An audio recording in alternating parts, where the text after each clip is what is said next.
All right? So when somebody lifts their guard like that, what they're really doing is weakening the position of their hand and asking for a spiral. Again, Kevin. And go. It's a Spanish action on the blade. It's one of 4 tretas. It's one of our 4 classical actions on the blade.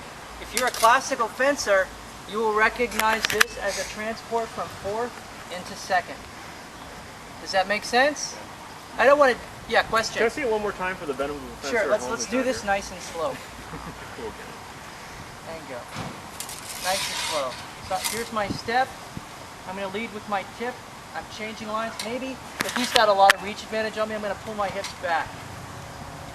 All right, once my tip clears the line, I can either step into him, I can shoot for the hand, but I have a lot of different options. Make sense? Yes, thank you. All right, and that's just a way to handle somebody that wants to lift, or they want to give you pressure. There are different ways that we can get there. Yeah, we're going to. Okay, then he's going to execute a Passata Sotto as an attack. All right, I don't know anybody who likes to do these running, flying Passata Sottos, but this is how we might take care of them. On guard. And so does John. Yeah, that's the person who I was talking about. Mr. Flying Passata Sotto in the back. That's what kept hitting me last night. So for my engagement, give me the disengagement into a pressure and Passata Sotto. Boom. Okay. Does this look like an Italian technique? Where's Mary? I want to give Mary a chance to read the quote on this. This one in Spanish is called the zambullida, or the dive, as we translate it. The dive, which others call margullida, campusana, infernal, reckless, and against infidels, among other fantastic and amazing attributes, has caused more misfortune and destruction. It always offers to the teachers and the taught the common art of defense, without any difference of safe aspect, the same advantage to both.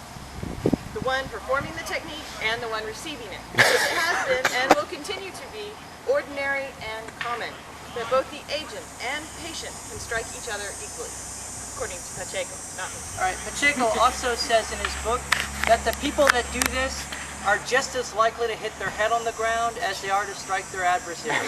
Wow. You can imagine. Italians are flexible. I didn't know how flexible. Okay. I want to, now what we're going to do is I want to give everybody a chance to see this technique again, and then we're going to execute it. I don't want to drill this into you because I'm not here to teach you Italian fencing today.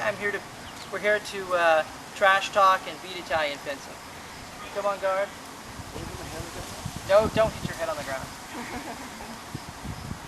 All right, one key point of this that has caused a little confusion when I taught this in the past is that when Kevin delivers the final attack, he's going to lift his point and strike me on the inside chest. Right? Be nice. Yeah, be nice. Sure. And back. And come into measure. All right, we start from engagement on the inside. Kevin's going to give me a disengagement and a pressure. I'm just going to leave my sword here for the moment and let him execute and go. Boom. Right? Have we got that? Do we want to see it again? Show it again. All right, Kevin, let's rotate. 90. 9 degrees. Come on in. I've got engagement. He's going to disengage into a pressure and go. Up. That's it.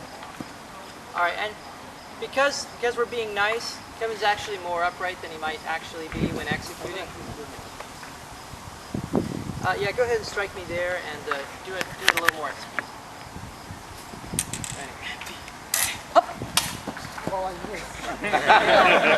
See how uncontrolled and reckless that is? I just can't wait to beat the tar out of him for this one. That's the one. All right, let's execute that slowly. I don't want you to do a running flush like that. Just execute slowly. Each of you do this twice. The Spanish are going to count motion, right? Let's break down the motion. Just relax for a second. Kevin, you want a mask? I don't. So now we're going to break down the movements in Kevin's action. Come on, guard. All right, Kevin's engaged. to get clear, he has to disengage. There's a motion, right? This is the beginning of the motion, and it brings his point to the line, right? Once he starts to go past the line, things get interesting for us. But first, we've got a downward movement that also lines up with the line, right? So I could take that tempo and put in a counter, and I'm going to do that in a bit. Then what happens? He gets under my blade, he starts to rise. This is also a mixed movement, and he's off the line.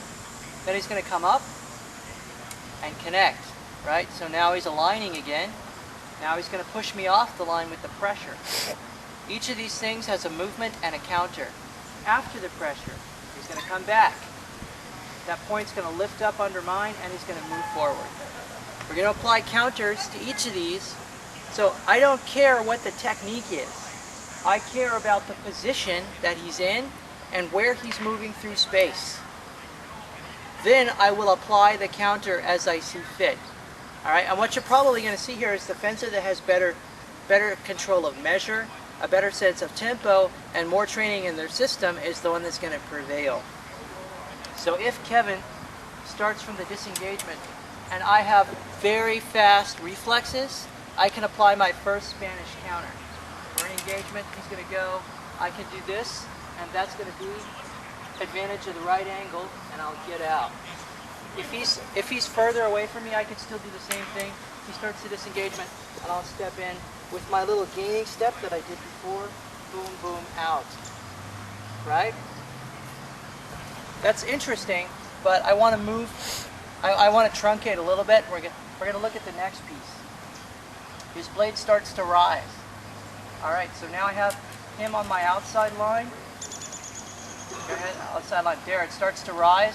Now I can place a Tahoe from the outside. I dominate. I have superior line and superior degree, and I can step, turn, and if he moves forward, I can strike him. If I take the right step, I can strike him immediately. Boom. We all love hit Kevin. How you doing, Kevin? I'm fine. Okay. So let me break down the footwork. This is a more aggressive step along the circle. As the blade rises on the outside line, we're going to turn our tip into it and catch it, step in, and deliver the attack. All right, one thing about this, sometimes it's easier to do this with the blade in third, because as you start to rotate your guard, you may lock up your cross, and we don't really want that. One more time. From my engagement, boom, and step. What might we call this? Right, this is an attack and his changing of the placement of the weapon. Be an action in time. All right, let's give it a try. Anybody have any questions before we go into that? Okay, let's do it. It's just so hard to get the material in this amount of time. Okay. So we can use advantage of the right angle in this again. Kevin started, we're moving forward in time from the disengagement. Go ahead and give me an engagement. There we go. He disengages, all right? He starts to ride. Now he wants to engage my weapon.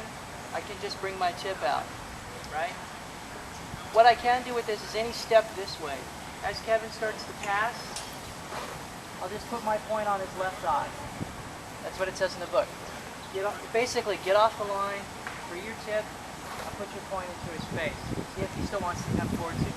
Yeah, question. Why is he taking a passing step?